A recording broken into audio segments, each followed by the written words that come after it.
KFC 嘅牛肉飯終於喺全港嘅分店買得到，而我呢啲細個就食牛肉飯長大嘅人，就梗係要試試 KFC 嘅牛肉飯有幾好味啦！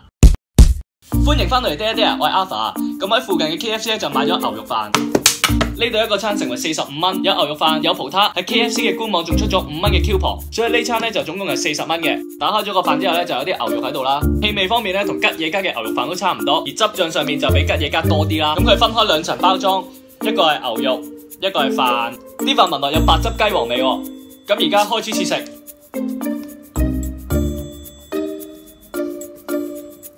啲牛肉睇落好似比吉野家嘅厚啦，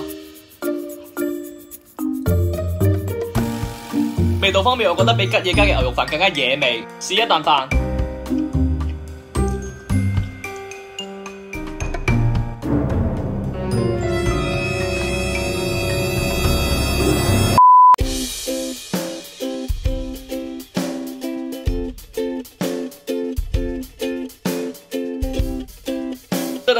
，KFC 嘅牛肉飯，佢啲汁比起吉野家嘅就結啲同多啲啦。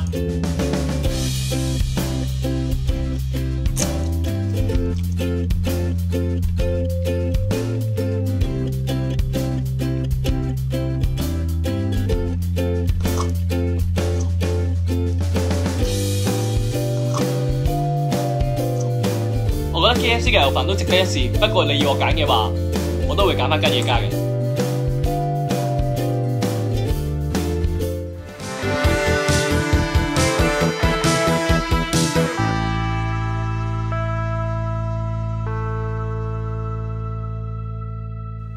最欣賞嘅地方都係個葡撻。